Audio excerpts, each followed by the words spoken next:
अगमानस हे एका माझ्या स्वरूपे वृत्तिका करुणी घाले निष्ठंका बुद्धी निश्चयसी इये दोन्ही सरिसी मज माझी प्रेमेसी रिगाले तरी पावसी माते तुगा जे मन बुद्धी ही घर केले माझ्या ठाई तरी सांगे मग काही मी तो ऐसे उरे।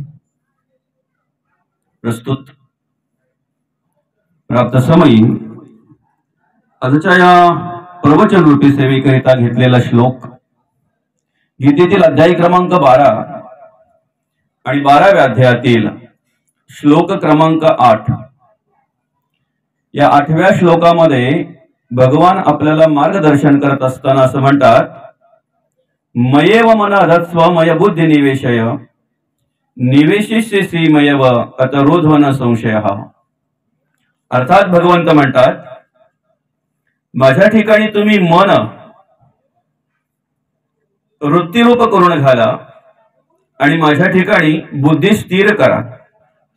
म्हणजे काय होईल तर ज्यांनी ज्यांनी माझ्या ठिकाणी मन वृत्तीरूप करून घातलं आणि माझ्या ठिकाणी बुद्धी स्थिर केली, मृत्यूनंतर ते माझ्या ठिकाणी निवास करतील। खरं तर तुमचा आमचा सर्वांचा जो प्रयत्न आहे, जो अट्टहास आहे, तो तेवढ्यासाठीच आहे की आम्हाला भगवंताची प्राप्ती व्हावी, आम्ही भगवंताच्या चरणी लीन व्हावं। ज्याप्रमाणे आम्ही आता आमच्या जीवनाचा मार्गक्रमण करतोय, आयुष्याचा मार्गक्रमण करतोय,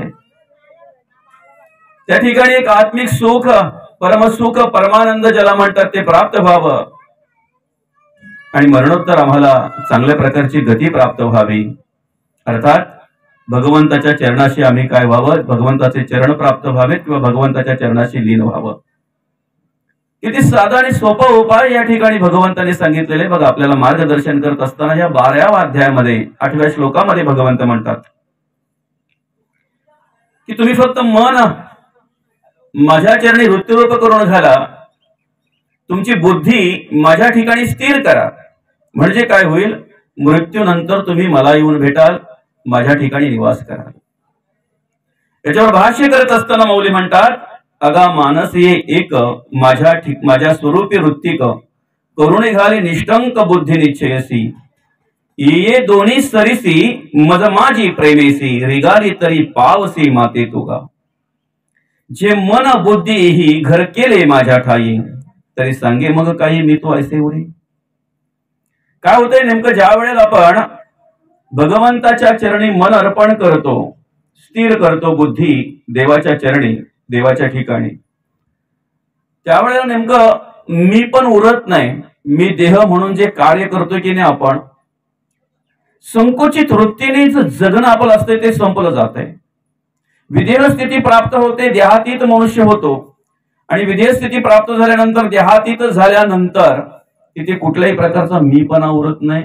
मी कर्म करतोय माझं, मी आणि माझं ही कुठल्याही प्रकारची वृत्ती उरत नाही। मग काय होतंय, हे विश्वची अर्थात वैष्णवांचा धर्म सांगत असताना ज्याप्रमाणे मार्गदर्शन केलेलं आहे, विष्णुमय जग वैष्णवांचा धर्म, जिथे मी पण उरत नाही, जिथे माझं उरत नाही ना, त्या ठिकाणी काय वृत्ती निर्माण होते तर वैष्णवांचा धर्म काय, विष्णुमय जग, भेदा भेद भ्रम मंगळ, भेद अभेद जो काही आहे आपल्याकडे, भ्रम जो काही आहे तो दूर झाला जातो। आणि म्हणून मग आपण काय करावं तर देवाच्या चरणी मन स्थिर करावं, बुद्धी स्थिर करावी। अर्थात मरणोत्तर आपल्याला काय होईल, भगवंताच्या चरणी जागा मिळेल। कारण आपण काय करतो माहिती का माऊली, ज्याला काही कळत नाही ना, तो सुद्धा संसार प्रपंचामध्ये कार्य करत असताना कधीतरी वेळ आली तर पटकन बोलून जातो, काय माहितीये किती आती करतोय, देवाच्या चरणी जागा भेटली पाहिजे ना, आहे की ना। ज्याला काही कळत नाही ना, तोही ज्या वेळेला वेळ येते त्यावेळेला बोलतोय किती आती करशील, अरे देवाकडे जागा भेटली पाहिजे, तुला देवाच्या चरणी जागा भेटली पाहिजे। म्हणजे निश्चित प्रत्येकाला प्रामाणिकपणे वाटतं की मला काय झालं पाहिजे, मरणोत्तर देवाच्या चरणी जागा भेटली पाहिजे, देवाच्या ठिकाणी मी लीन झालो पाहिजे। अर्थात ज्या निमित्ताने या ठिकाणी ही प्रवचन सेवा आयोजित केलेली आहे, आपल्या या टेंभरे गावातील आणि हे भाकरे परिवार या भाकरे परिवाराच्या ताईसाहेब अर्थात मातोश्री कैलासवासी सौ सुरेखा पंढरीनाथ भाकरे ताईसाहेबांचं रविवार दिनांक 24/11 अर्थात 24 नोव्हेंबर 2024 रोजी देवाज्ञा झाली. त्यांचं अल्पशा आजाराने निधन झालं आणि आज त्यांच्या उत्तर कार्याच्या निमित्ताने आपण या ठिकाणी ही प्रवचन सेवा आयोजित केलेली आहे. खर तर या ठिकाणी आपल्या संसारामध्ये कार्य करत असताना, आपल्या घराला घरपण देत असताना, आपल्या संसारामध्ये रममाण होत असताना गेली 48 वर्ष ताईसाहेबांनी या ठिकाणी कार्य केलं. वयाच्या 48व्या वर्षी तुमचा आमचा निरोप घेतला. अल्पशा आजाराने त्यांचं निधन झालं. प्रतीक्षाताई असतील, प्रणवताई असतील, अर्थात ताईसाहेबांच्या मुली, त्याचप्रमाणे ताईसाहेबांचा मुलगा विवेक दादा अर्थातच विकी दादा, ताईसाहेबांचे पती असतील आमचे पंढरीनाथ दादा भाकरे, त्याचप्रमाणे हा संपूर्ण भाकरे परिवार आणि ताईसाहेबांचं माहेर ह्याच गावातलं वेखंडे परिवार. खर तर यद नष्टम तद नष्टम असं म्हटलेलं आहे. अर्थात जे दिसतंय ते नसतंय. जन्म ज्या वेळेला माणसाचा झालेला आहे त्या जन्माच्या बरोबरच मृत्यू आहे. या ठिकाणी सर्व काही कार्य करत असताना एक वेळ आमचे नातेवाईक, आमचे अपतेष्ट, मित्र परिवार, कुटुंबदार, अगदी जवळचे जे असतील ते काही वेळेला कदाचित साथ सोडतील. त्यांच्या मनाविरुद्ध जर आमच्याकडून काही झालं तर. पण जन्माच्या बरोबर जो आमच्या बरोबर मृत्यू दिलेला आहे तो मृत्यू आमची कधीही साथ सोडत नाही, शेवटपर्यंत नाही, कधीच नाही साथ सोडत. तो बरोबरच आहे. फक्त फरक एवढाच आहे की तो आमच्या बरोबर असताना सुद्धा आम्हाला त्याची जाणीव नाही, आम्हाला त्याचं स्मरण नसतंय. काही वेळेला जर झालं तर आम्ही त्याच्याकडे एक शत्रू म्हणून पाहतोय. मृत्यूकडे आम्ही कसे पाहतोय? शत्रू म्हणून पाहतोय. म्हणून आम्हाला त्यांची भीती वाटते. म्हणून मृत्यूची आम्हाला काय वाटते? भीती वाटते. संतांनी मृत्यूकडे मित्र म्हणून बघितलं म्हणून संत मृत्यूला घाबरले नाहीत. काय म्हणतात संत? मृत्यूचं स्मरण असावं. एक वेळ सगळ्याचं विस्मरण झालं माणसाला तरी चालेल, पण मृत्यूचं विस्मरण होता कामा नाही. मी जाणार आहे, मला जावं लागणार आहे. ज्या वेळेला प्रत्येक माणसाच्या अंतःकरणामध्ये ही जाणीव निर्माण होईल,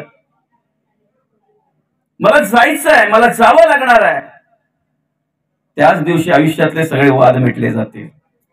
सगळे वाद मिटले जातील. अभिमान गळून पडेल त्यावेळेला, अहंकार गळून पडेल त्यावेळेला. जायचंय, मला जावं लागणार आहे. आम्हाला नेमकं काय होतंय माहितीये का? संत काय म्हणतात? मृत्यूचं स्मरण असावं, भय कदापि नसावं, भीती नको. आम्हाला जेव्हा स्मरण होतं तेव्हा भीती निर्माण होते. हा फरक आहे. म्हणून आम्ही मृत्यूला घाबरतो, संत मृत्यूला घाबरले नाहीत. त्याला कारण काय? संतांनी त्याच्याकडे मित्र म्हणून बघितलं. जायचंच आहे ना, एक दिवस आहेच तो प्रत्येकाला. नाशिवंत देह जाणार, सकळ आयुष्य खातो काळ सावधान. बरं का? हा देह नाशिवंत, मलमूत्राचा बाधा, वरी चर्म घातले रे कृमी कीटकांचा सांधा. रव रव दुर्गंधी रे अमंगळ तिचा बाधा, स्मरे त्या हरिहरा शरण जाई गोविंदा. मदालसा माता मुलाला उपदेश करत असताना म्हणतात, या देहाचा भरवसा पुत्र न धरावायसा, माझे माझे म्हणून या बहु दुःखाचा वळसा. बहुत ठकियेले मृग जळाच्या आशा, तृष्णा सांडुनिया योगी गेले वनवासा.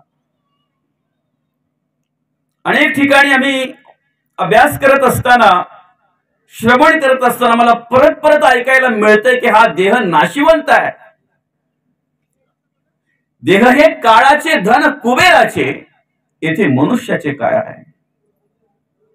इवलिसी मुक्ताई आमची 1400 वर्ष तपश्चर्या करणाऱ्या चांगदेवांना उपदेश करत असताना म्हणते, उलट सुलट माघारा गडी या फिरग होते खासी, भरला पूर मायेचा लोंढा वाहून या जासी. हे भव नदीचे पाणी रे गड्या मोठ ओढीते, आणि भल्या भल्या पोहणारांस उलथून पाडीते.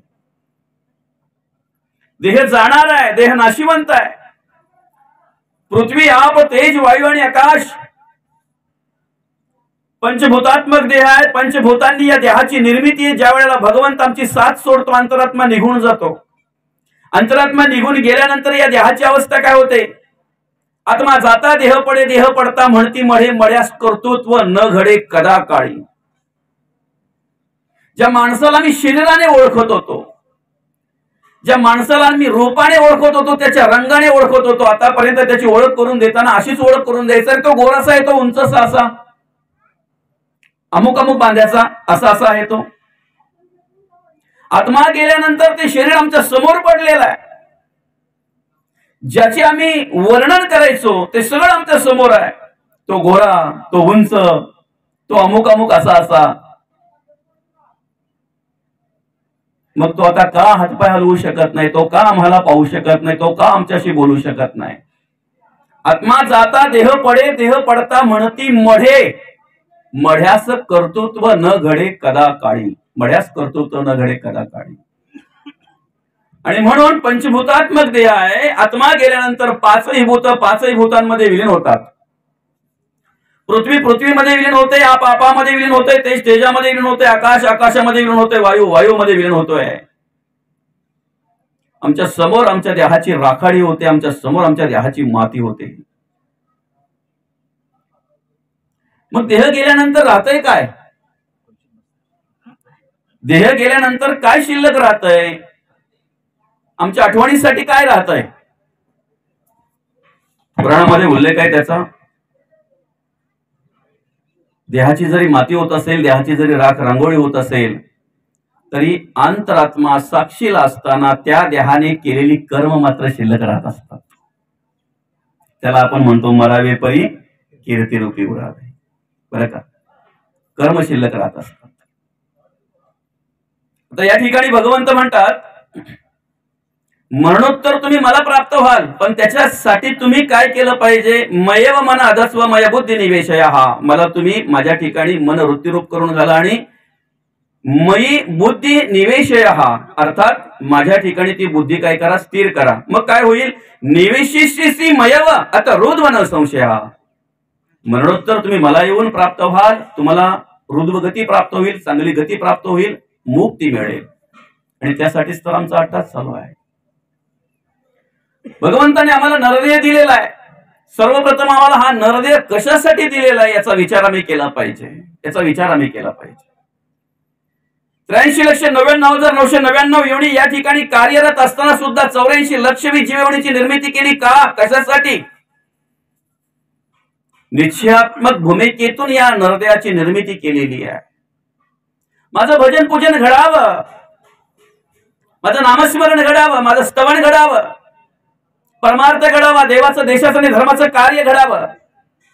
83,99,999 योनीतून मुक्त होण्याचा मार्ग म्हणजे हा नरदेह आहे.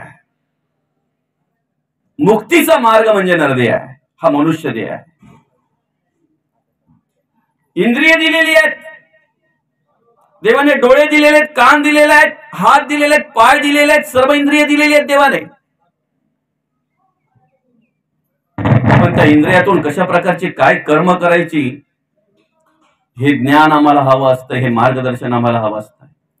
डोळ्यातून काय पाहावं हे जोपर्यंत कळत नाही तोपर्यंत ते डोळे असून सुद्धा नसल्यासारखे असतात. कानातून काय ऐकावं हे जोपर्यंत कळत नाही तोपर्यंत ते कान असून सुद्धा नसल्यासारखे असतात. तोंडातून काय बोलावं हे जोपर्यंत कळत नाही तोपर्यंत वैखरी असून सुद्धा ते नसल्यासारखे असते. आणि म्हणून जो भगवंताने आम्हाला नरदेह दिलेले, जे इंद्रिय दिलेले, ते इंद्रियांनी कशा प्रकारे कार्य करावी याचं मार्गदर्शन आम्हाला ह्या संतांच्या वाङ्मयातून प्राप्त होते. त्यासाठी ज्ञानेश्वरी आहे, गीता आहे, गाथा आहे, भागवत आहे. वाङ्मय आम्हाला कशासाठी दिलेले? वाङ्मयाची निर्मिती संतांनी का केलेली आहे? आम्हाला जगता वागता यावं यासाठी, कशा पद्धतीने जगावं वागावं हे ज्ञान या ठिकाणी दिलेलं आहे. सर्वप्रथम मी तुमच्या या टेंभरे गावातील आध्यात्मिक क्षेत्रामध्ये कार्य करणाऱ्या सगळ्या माणसांच्या चरणी, सगळ्या साधकांच्या चरणी नतमस्तक होतो माऊली. कारण आम्ही अनेक ठिकाणी जातो, अनेक ठिकाणी पाहतोय मंदिर बांधायला खूप हौस येते हो माणसांना. वर्गणी वगैरे गोळा करून अगदी ते काय जोश असतो तो निर्माण करताना, बांधताना, बरं का. पण 1-2 वर्षानंतर जेव्हा तुम्ही जाल ना, त्यावेळेला त्या मंदिरातली अवस्था बघितली की मग असं कळतंय नसलेलं बरं. जर हेळसांड होत असेल, तुम्हाला जर सेवा करता येत नसेल तर नसलेलं बरं असं वाटतंय.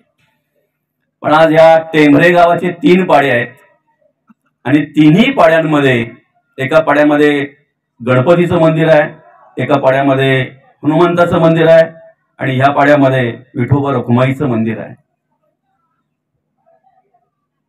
प्रत्येक वेळेला त्या ठिकाणी चांगल्या प्रकारे कार्यक्रमाचं नियोजन केलं जात आहे.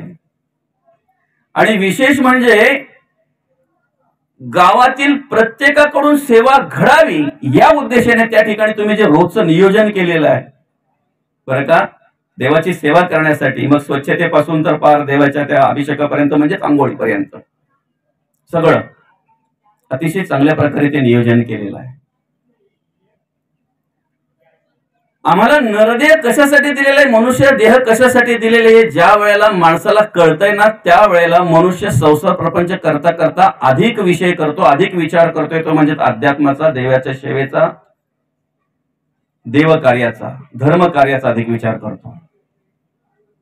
ज्यांच्या उत्तर कार्यांच्या निमित्ताने या ठिकाणी प्रवचन सेवा आयोजित केलेली आहे. आमच्या सुरेखाताईंनी जवळजवळ 48-49 वर्ष या ठिकाणी कार्य केलं. 48-49व्या वर्षी आमचा निरोप घेतला. अल्पशा आजाराने त्यांचं निधन झालं. पण ही माणसं धन्य असतात, ही माणसं थोर असतात की जी माणसं आपल्या आयुष्यामध्ये देव कार्य करत असतात, देवाचं कार्य करता करता या जगाचा निरोप घेत असतात. तुमच्या गावामध्ये या ठिकाणी विठोबा रखुमाईच्या मंदिरामध्ये त्या ठिकाणी असलेला तो काकडा कार्तिक मासानिमित्त होता का? कार्तिक मासानिमित्त त्या काकड्यामध्ये ताई सहभागी झाल्या. मंदिरामध्ये कुठल्याही प्रकारचा कार्यक्रम असू द्या, या तिन्ही पाड्यामध्ये कीर्तन, प्रवचन, काकडा असू द्या, हरिपाठ असू द्या, कुठल्याही प्रकारचा कार्यक्रम असेल तर त्या ठिकाणी ताई आवर्जून उपस्थित असायच्या आणि त्या कार्यक्रमामध्ये सहभागी होऊन हरिनामामध्ये रममाण व्हायच्या. माणसाचं नेमकं कर्तव्य काय, माणसाने नेमकं काय केलं पाहिजे, एक आदर्शयुक्त उदाहरण म्हणजे आमच्या सुरेखाताई. हरिभक्त परायण होत्या, बरं का. आपण म्हणतो माणसाच्या बरोबर काही येत नाही, काही जरी येत नसेल तरी आम्ही स्वाभिमानाने सांगत असतो, माणसाच्या गळ्यात असलेल्या तुळशीच्या माळेला कोणी हात लावत नाही. करगोटा पण तुमच्या बरोबर देत नाही, हे तेवढंच सत्य आहे. पण एकीकडे तुमच्या गळ्यात जर तुळशीची माळ असेल ना, त्याला कोणी हात लावत नाही. ती केलेली कर्म, ते केलेलं कार्य माणसाच्या बरोबर येत असते. ताई आमच्या देहाने जरी गेले असतील तरी त्यांच्या विचाराने, बरं का, म्हणजे ते त्यांनी केलेलं कार्य ऐकता ऐकताच असं मन भरून येतंय की ज्या वेळेला माणूस जातो त्यावेळेला देहाने जरी गेला तरी मागे त्याने कुठल्या विचाराने राहायला पाहिजे, कर्माने राहायला पाहिजे. हे एक आदर्शयुक्त उदाहरण म्हणजे आमच्या सुरेखाताई. कारण कधीही कोणाचं मन दुखवलं नाही, द्वेष केला नाही, मत्सर केला नाही, तिरस्कार केला नाही, अतिशय सुस्वभावी, अतिशय सुस्वभावी, बरं का. प्रत्येकाला प्रेम दिलं, भुकेल्याची भूक जाणली, तहानल्याची तहान जाणली. या भाकरे परिवारामध्ये कार्य करत असताना या ठिकाणी लग्न झाल्यानंतर आल्यानंतर आपल्या पतीशी एकनिष्ठ कशा प्रकारे राहावं आणि पतिव्रता म्हणून त्या ठिकाणी कशा प्रकारे कार्य करावं, आपल्या घराला घरपण कसं द्यावं, आपल्या संसारामध्ये रममाण होऊन आपल्या मुलावर कशा प्रकारे चांगल्या प्रकारे संस्कार करावे, याचं एक आदर्शयुक्त उदाहरण म्हणजेच आपल्या सुरेखाताई. मुलींवर चांगल्या प्रकारे संस्कार केले, मुलावर चांगल्या प्रकारे संस्कार केले. आणि हे सगळं कार्य करत असताना, बरं का, आम्ही आमच्या आयुष्याची बरीच स्वप्न रंगवत असतो, बऱ्याच वर्षाचं नियोजन करत असतो माऊली. आमच्या 60व्या वर्षी आम्ही कुठे असू, आमच्या 65व्या वर्षी आम्ही कसं असणार, हे सगळं आम्ही नियोजन करत असतो. खरं तर ज्या वेळेला एखादी स्त्री एखाद्या पुरुषाबरोबर 7 फेऱ्या मारते की नाही लग्नाच्या वेळेला, त्यावेळेला ती एकमेकाला वचनं देत असतात. फक्त एवढंच कामचं लक्ष नसतंय, एकमेकाला वचनं देत असतात. ती 7 फेऱ्या म्हणजे 7 वचन आहेत. पुरुषाने दिलेली पत्नीला आणि पत्नीने दिलेली पतीला, ती 7 वचन असतात. त्या वचनांमध्ये तुमच्या घराला घरपाण देणार, संसारामध्ये रममाण होणार, पतिव्रता म्हणून कार्य करणार, एकनिष्ठेने राहणार आणि विशेष म्हणजे शेवटच्या श्वासापर्यंत तुमच्या सुखात सुख आणि दुःखात दुःख मांडणार, तुमच्या सुखातही सहभागी होणार आणि दुःखातही सहभागी होणार. मी तुमच्या घरामध्ये लक्ष्मी म्हणून प्रवेश करते, अन्नपूर्णा म्हणून काम करेन, कार्य करेन, अशा प्रकारची वचन असतात. या ठिकाणी संसार करत असताना, आम्ही आमच्या घरामध्ये कार्य करत असताना एकमेकांवर प्रेम करत असतो, एकमेकांना जीव लावत असतो. शेवटच्या श्वासापर्यंत बाई मला साथ देईल, पुरुष बाईला साथ देईल, अशा प्रकारे आम्ही कल्पना करत असतो. पण हे सगळं काही कार्य करत असताना ज्या वेळेला सगळं काही सुरळीत होत आहे, सगळं काही सुखरूप होत आहे, व्यवस्थितरित्या सगळं होत आहे. आता 2 मुलींची लग्न झाली, ताईच्या मनामध्ये कल्पना असेल 2 वर्षानंतर मला सून येईल. दादांनाही ती कल्पना असेल, दादांच्याही मनामध्ये तो विचार आला असेल.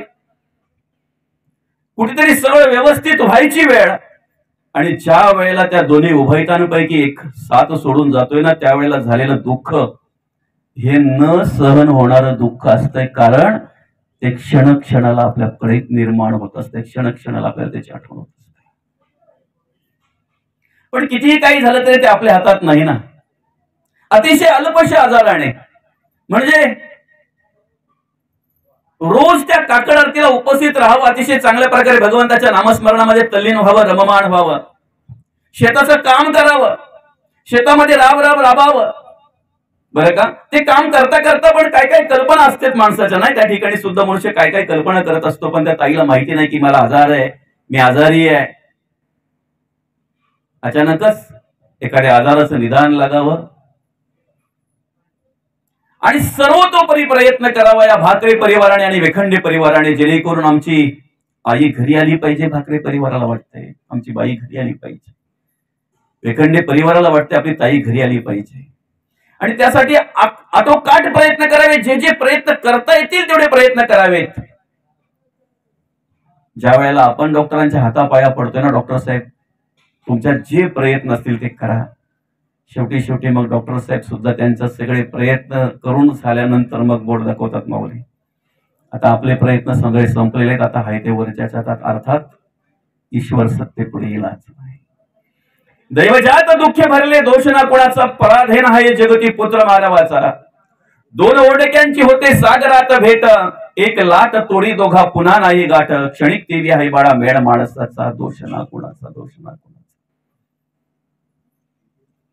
माणसाच्या आयुष्यामध्ये भले भले मोठे दुःखाचे डोंगर असतात, अनेक प्रकारचे प्रसंग येत असतात. त्या प्रसंगाला सामोरे जाणं, त्या दुःखाला सामोरे जाणं एवढंच फक्त आपल्या हातात असतंय. आणि म्हणून तर आपण बोलून मोकळे होतो, काय ईश्वर सत्य पुढे इलाज नाही, कारण ही सत्ता त्याचे चाले हे शरीर कुणाचे सत्य. कोण बोलवी ते हरिविना, देखवे ऐकवे एक नारायण, तयाचे भजन चुकू नका. आणि अशा प्रकारे अल्पशा आजाराने ताईसाहेबांचं निधन झालं. मृत्यू तर प्रत्येकाला आहे. आपला मगाशीच विषय झाला की माणसाच्या देहाची राखाडी झाल्यानंतर, माणसाच्या देहाची माती झाल्यानंतर उरतात ती माणसाची कर्म. अंतरात्मा साक्षीला असताना माणसाने केलेली कर्माचे प्रकार अनेक आहेत. कारण कर्म आम्ही अनेक प्रकारे करत असतो. मुख्य कर्म 3 गुणातून होत असतात, रजोगुण, तमोगुण आणि सत्वगुण.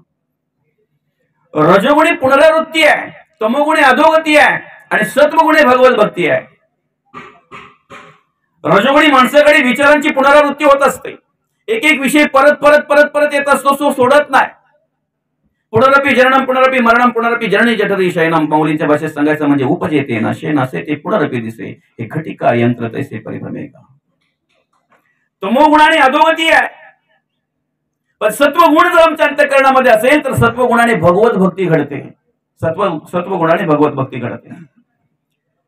3 गुणांनी मनुष्य कार्य करत असतो. कार्य करण्यासाठी अनेक प्रकारची इंद्रिय भगवंताने दिलेली आहेत. शब्द, स्पर्श, रूप, रस आणि गंध. विषय पंचक आहे, ज्ञानेंद्रिय पंचक आहे, वाचा पाणी पाद शिष्ण गुद. कर्मेंद्रिय पंचक आहे, ज्ञानेंद्रिय पंचक आहे, कान नाक टोळा त्वचा डोळा जीभ.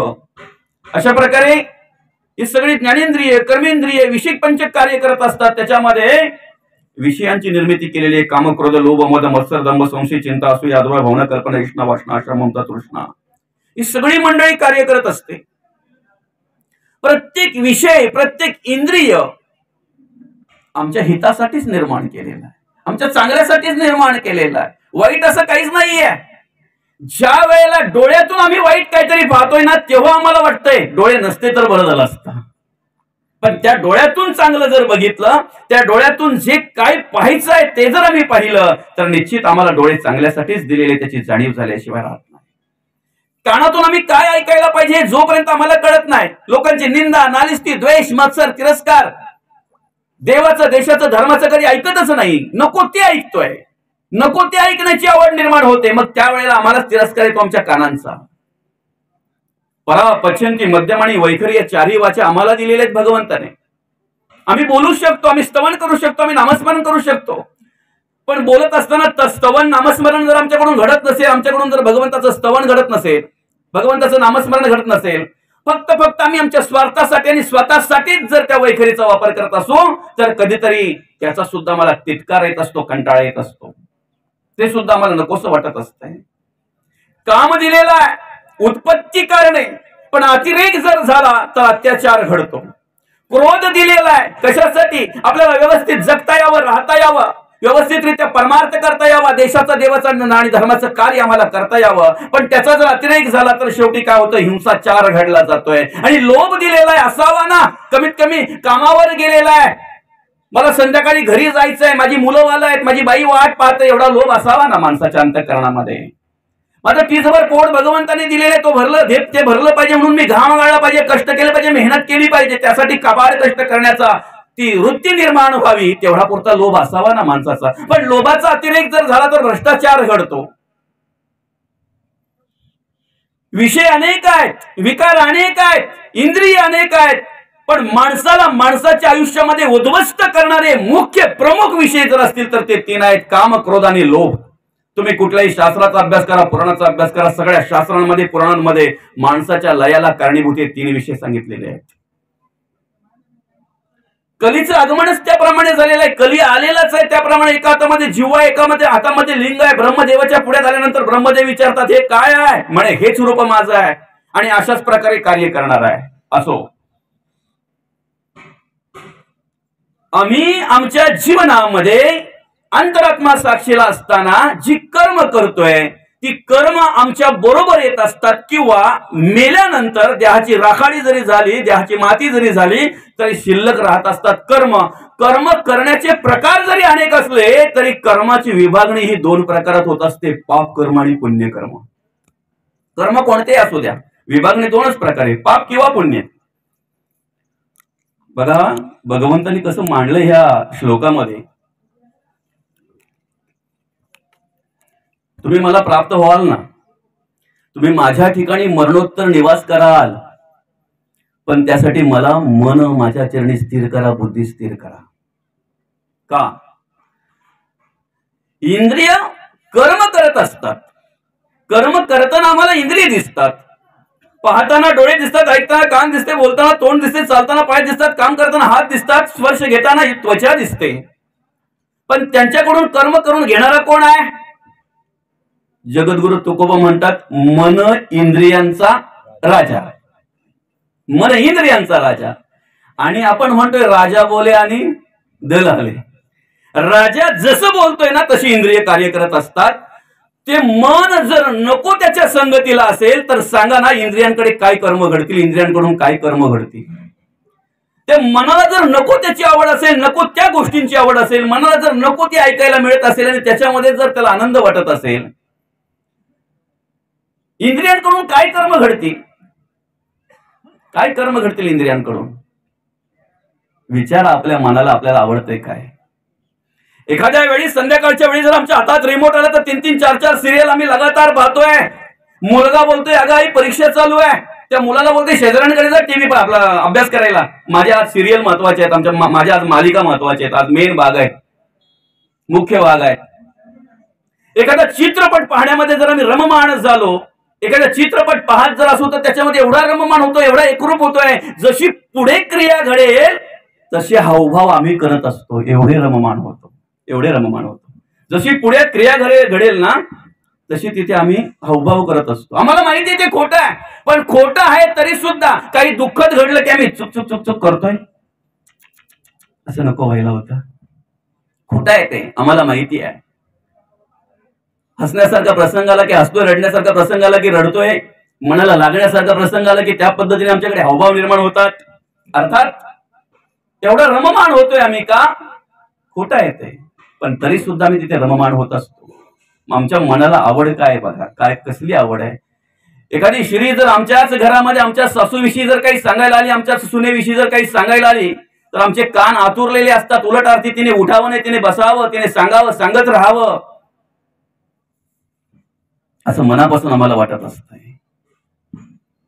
भाऊ जर भावाच्या कानावर जर निंदा करत असेल भावाची, एखादा शेजारी कुटुंबदार जर कुटुंबदाराच्या विरुद्ध जर काहीतरी जर सांगत असेल तर ते आम्हाला ऐकवत राहावं असं वाटतंय. आम्ही मनामध्ये हा का विचार करत नाही की आमच्या हिताचं आहे की अनहिताचं आहे, याच्याने आमचं सुख आहे की दुःख आहे, याच्याने पाप घडणार आहे की पुण्य घडणार आहे, हा विचार आम्ही का करत नाही. इंद्रियांकडून कर्म घडतात, इंद्रिय मनाधीन आहेत. ते मन जर तुमचं नको त्याच्या अधीन असेल, नको तिकडे जर असेल तर मन कसं याची ओळख करून दिलेली आहे. तुका म्हणे मन चंचल हाती येऊ देईना गुरुचे बळ. किती चंचल आहे मन, वढाय वढाय उभ्या पिकातील ढोर, किती हाकया फिर येत पिकावर. आणि म्हणून आम्ही आयुष्यामध्ये जी काही कर्म करतोय, पाप किंवा पुण्य, दोन प्रकारे विभागणी होत असते. जर आम्ही संतांच्या चरणी असू, संतांचं वाङ्मय जर आम्हाला असेल, संतांचं मार्गदर्शन जर आम्हाला असेल, सत्संगाला जर आम्ही असू, संतांच्या संगतीला जर असू, आम्ही जर साधू पुरुषांच्या संगतीला असू तर निश्चित आमच्याकडून चांगली कर्म घडणार आहेत. आमच्या अंतःकरणामध्ये चांगल्या प्रकारची आवड निर्माण होणार आहे. अन्यथा जर सत्संग नसेल, जसं जन्माला घातलंय तसं आला, वागायचं तसं वागला, कर्म करायची तशी केला आणि एक दिवस निघून गेला, मग त्याला आम्ही म्हणतो जन्माला आला. त्याला जीतची प्रेता समान म्हणतात माऊली, जीतची प्रेता समान. साधं उदाहरण आहे, एखादी वस्तू आम्ही आमच्या घरी आणलेली माऊली, बरे का, शेजाऱ्यांनी वॉशिंग मशीन आणली म्हणून याच्या मागे लागून लागून लागून लागून याच्याकडे काही नव्हते, पण शेजाऱ्यांकडून इकडून तिकडून घेऊन त्यांनी आणली बाबा वॉशिंग मशीन. ज्या वेळेला आपण नवीन घ्यायला जातो त्यावेळेला त्याची वॉरंटी विचारतो, बाबा 8 वर्ष का 6 वर्ष वॉरंटी आहे. अलग लक्षात. अशा प्रकारे हे सगळं ते मॅन्युअल गाईड वगैरे तिच्या बरोबर असतंय. माहिती पुस्तिका घरी आणली, माहिती पुस्तिका ज्याप्रमाणे असेल त्याप्रमाणे मी तिचा वापर केला, पण दुसऱ्या दिवशीच बंद पडली. ती बंद पडली, काही केल्या चालू होत नाही. काय होईल बरं? नवीन आणलेली 15-20 हजार रुपये खर्च करून आणलेली, काही काळांतरापर्यंत चालेल या उद्देशाने आणलेली, वॉरंटी विचारून आणलेली, जर दुसऱ्याच दिवशी बंद पडली तर काय होईल? आमच्या मनामध्ये काय विचार येईल? राहू दे, आता आपण रोज आरती करू. तिला आणले तर घरी एवढा रुपये खर्च करून नाही, लगेच आम्ही फोन करतोय त्या कंपनीला किंवा त्या जिथून आणले त्या डीलरला फोन करतोय, त्याला सांगतोय जशी आहे तशी घेऊन जा, आम्हाला नवीन पीस आणून दे. साधं उदाहरण आहे. ज्या कामासाठी एखादी वस्तू आम्ही घरी आणली ते काम जर झालं नाही तर त्याच वेळेला ती वस्तू आम्ही परत करतो, आमच्या घरात ठेवत नाही.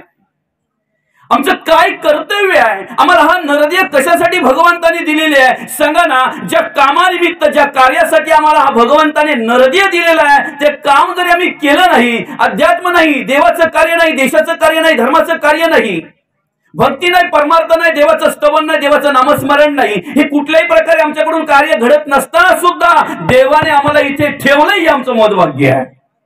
दुसरं, देवाचं कार्य सांभाळणारा जो देव सांभाळतोय ना, देवाचं कार्य करणाऱ्यांना जो देव सांभाळतोय ना, देवाचं नामस्मरण करणाऱ्याला, देवाचं स्तवन करणाऱ्याला जो देव सांभाळतोय ना, देव नाही आहे म्हणणाऱ्याला सुद्धा तोच देव सांभाळतोय. फरक नाही. आस्तिकाला सांभाळणारा देव नास्तिकाला सुद्धा सांभाळतोय, हे नास्तिकाचं महत्भाग्य आहे. का?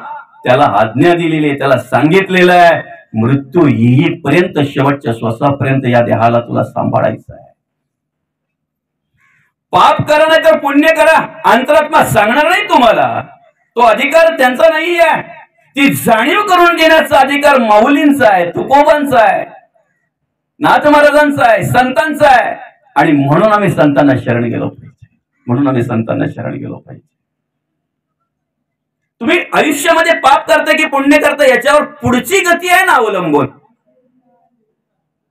13 दिवसापर्यंत आमच्या घरातला गेलेला माणूस आमच्या घरी असतो, दरवाजात असतोय, दारात असतोय, घरात असतोय. शास्त्र सांगतंय आम्ही काय करतोय ते सगळं पाहत असतोय. म्हणून कसं राहावं, कसं जगावं, कशा पद्धतीने त्या घरामध्ये काय कार्य करावं हे सगळं पुराणामध्ये सांगितलेलं आहे.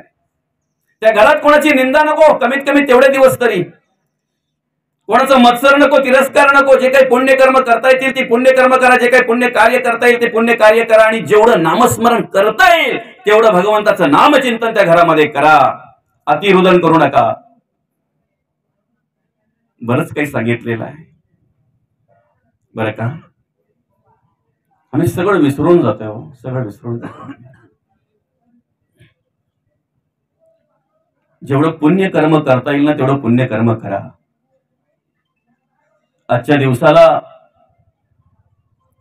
गेलेल्या माणसाच्या नावाने 3 प्रकारचं दान करायचं म्हणून आपण पिंडदान, ज्ञानदान घडावं या उद्देशाने आपण प्रवचन ठेवतोय.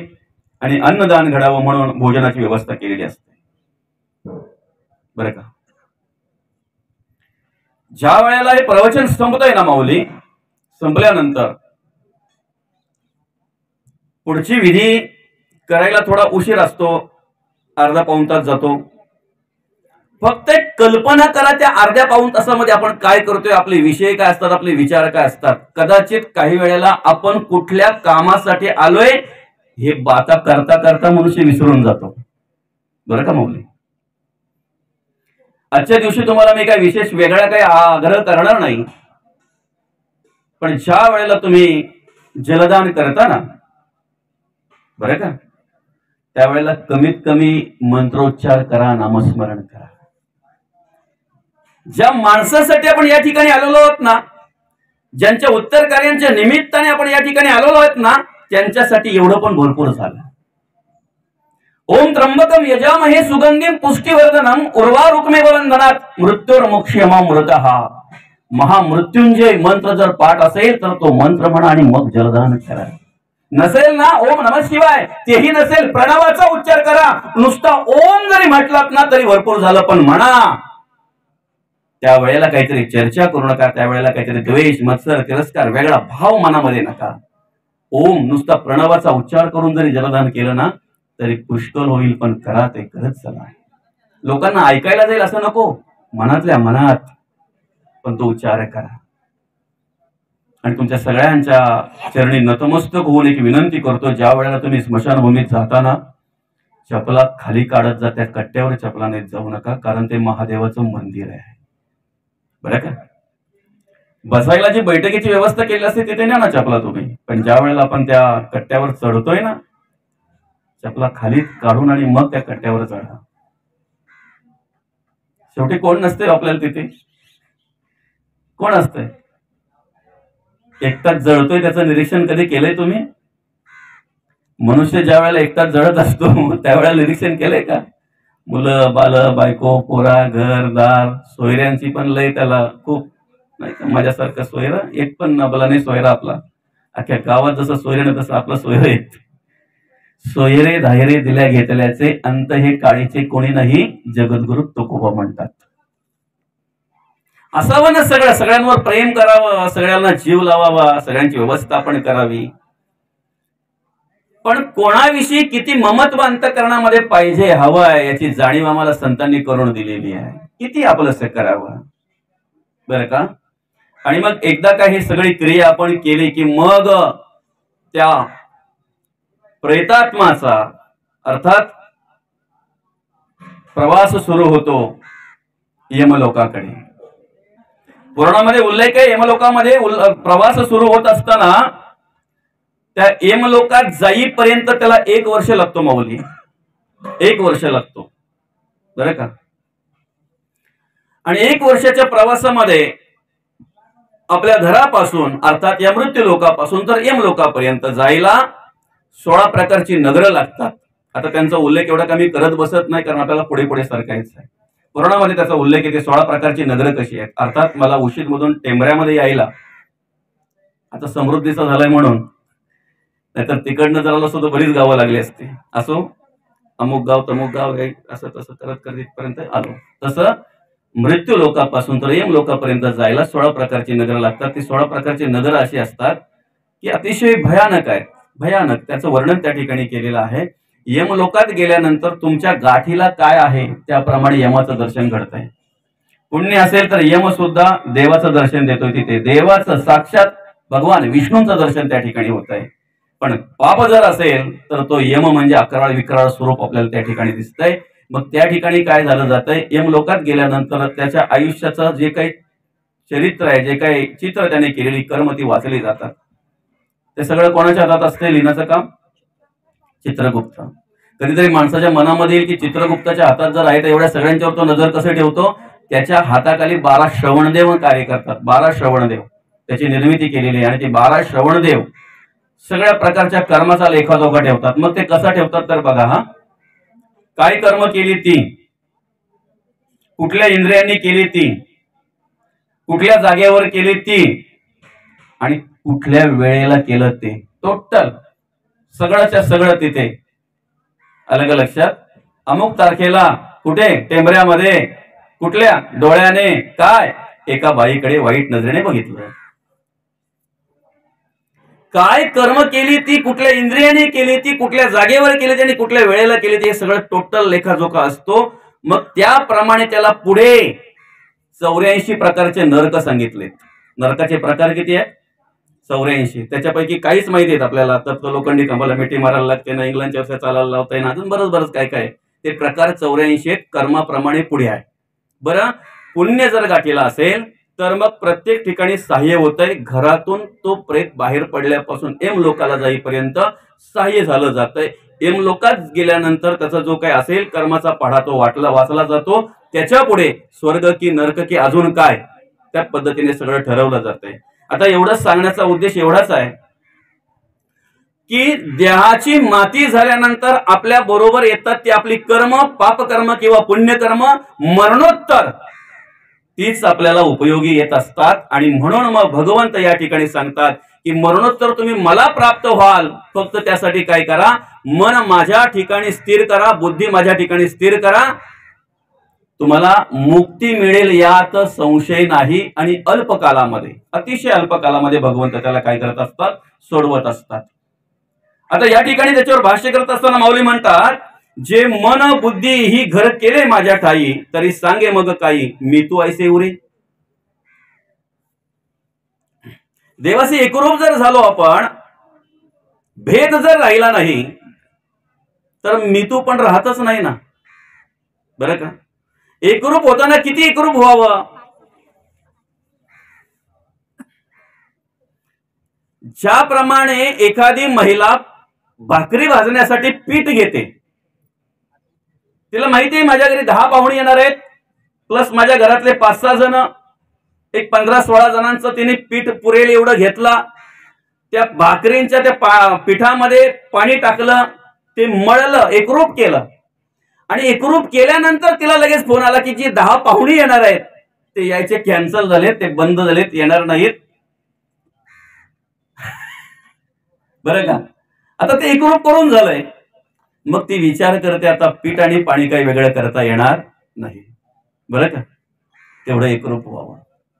आणि तेवढं जर आपल्याला एकरूप व्हायचं असेल तर त्यासाठी आपण भगवंताच्या नामस्मरणामध्ये एकरूप झालो पाहिजे, भगवंताच्या स्तवनामध्ये एकरूप झालो पाहिजे. किती एकरूप व्हावं त्या ठिकाणी? देहभान विसरावा, देहभान विसरावा. देवाशी जर एकरूप व्हायचं आहे ना तर त्यासाठी आधी आपल्याला भगवंताच्या नामस्मरणाशी एकरूप व्हावं लागणार आहे. नामस्मरणामध्ये रममाण व्हावं लागणार आहे. किती रममाण व्हावं? साधं उदाहरण आहे बघा.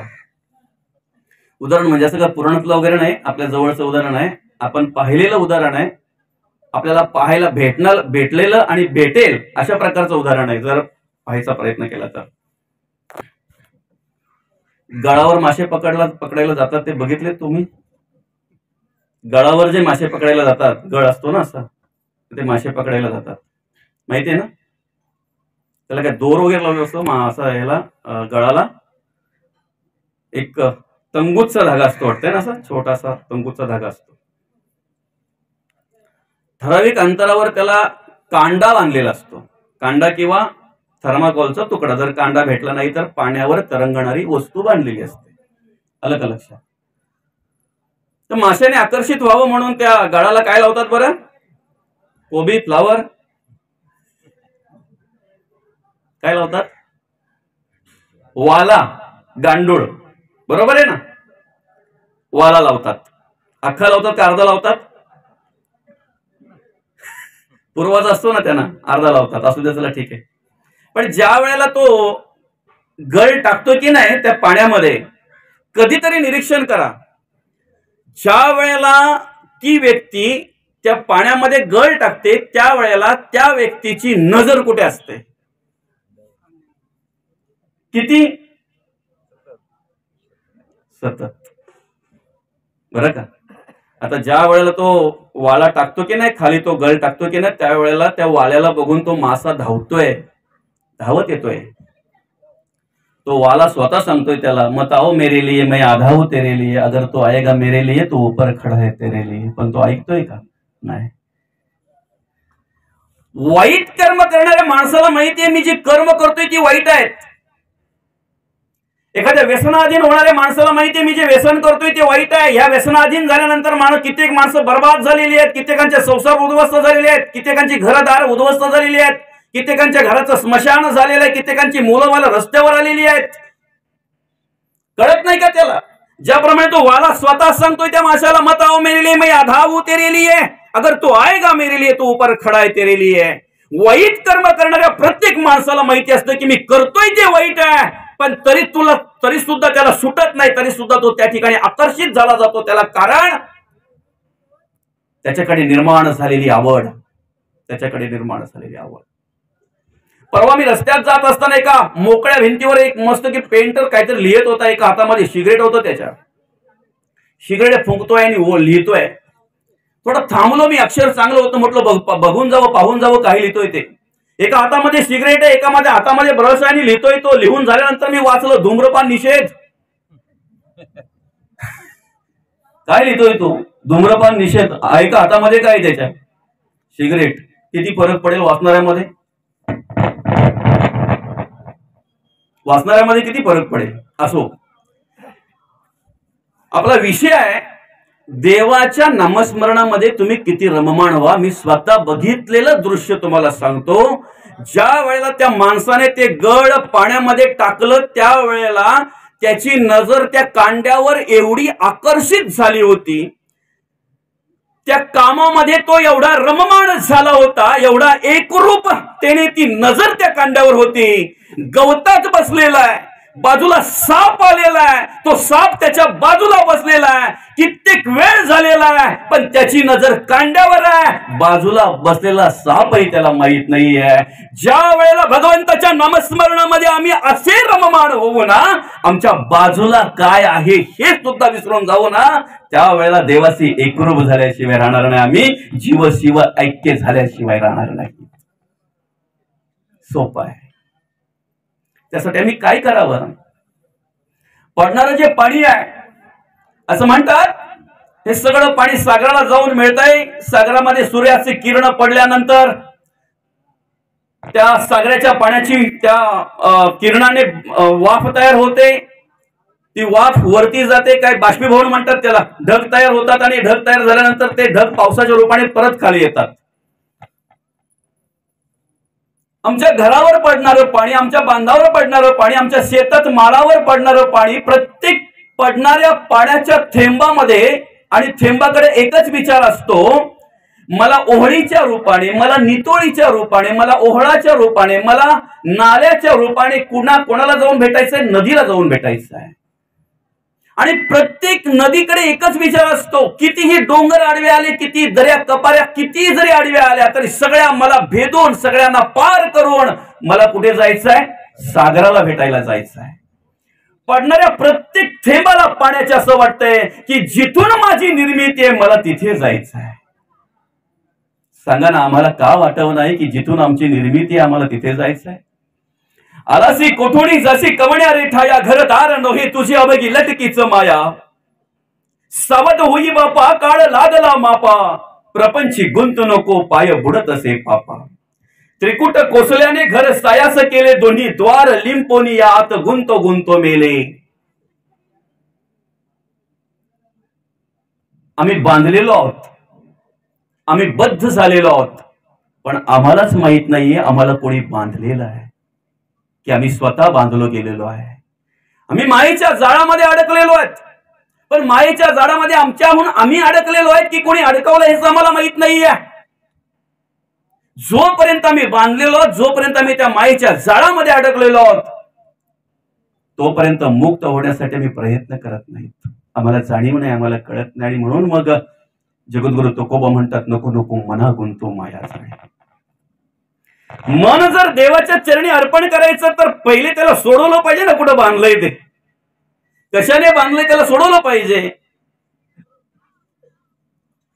काळाची एवढी पडेल बा जेव्हा सोडविना, तेव्हा माय बाप सोडविना, बंधू पाठीची बहीण शेतीची कामीला दूर राहे, सोडविना राजा देशीचा चौधरी आणि कसोयरी भले भले. कोण सोडवणार आहे आम्हाला? सोडवण्याचा अधिकार कोणाचा आहे? कोण सोडवणार आहे? तुका म्हणे तुला सोडविना कोणी एक चक्र पाणी वाचवूया. आम्ही अज्ञानाने बांधलेले आहेत, आम्ही अंधश्रद्धेने बांधलेले आहेत, आम्ही विषयाने बांधलेले आहेत, आम्ही विकारांनी बांधलेले आहेत, आम्ही व्यसनाने बांधलेले आहेत, व्यसनाने बांधलेले आहेत.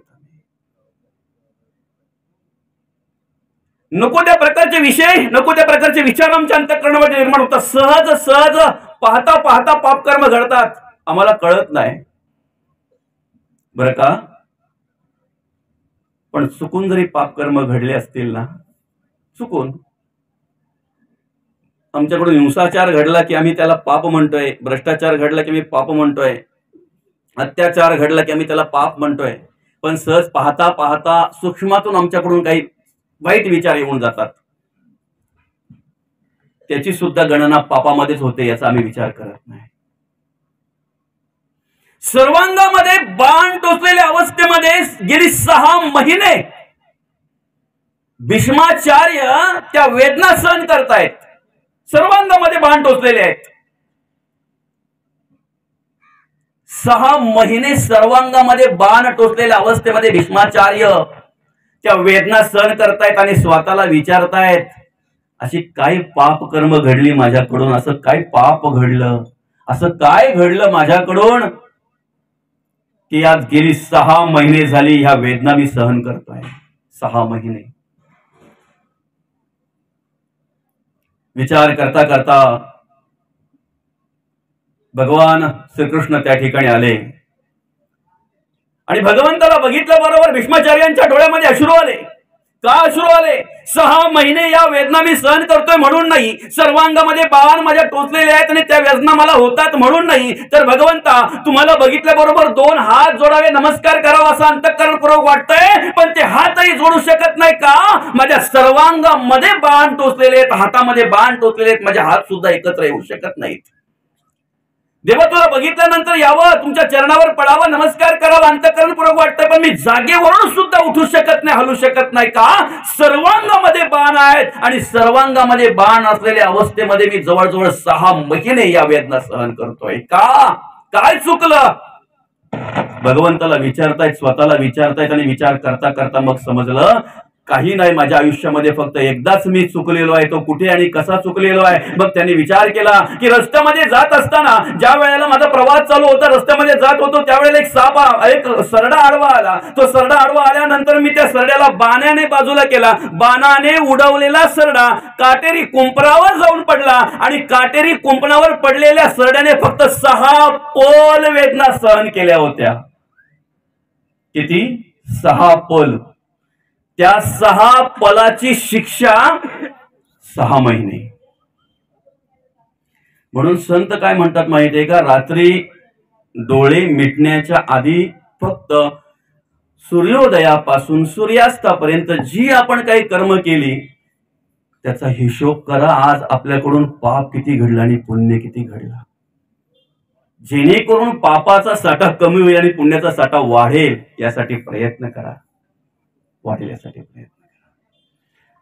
माऊली, आज काही लोक अशी आहेत बाजारामध्ये की त्यांना झोपेच्या गोळ्या घेऊन सुद्धा झोप येत नाही. झोपेच्या गोळ्या घेऊन सुद्धा झोप येत नाहीत. विचार करताय, डॉक्टर हैराण आहेत. दिवसभर एवढी प्रामाणिक कर्म करा, एवढे प्रामाणिक वागा, एवढी पुण्य कर्म करा, एवढं चांगलं वागा, एवढा सत्याचा आधार घ्या की रात्रीच्या वेळी डोळे मिटल्याबरोबर गाढ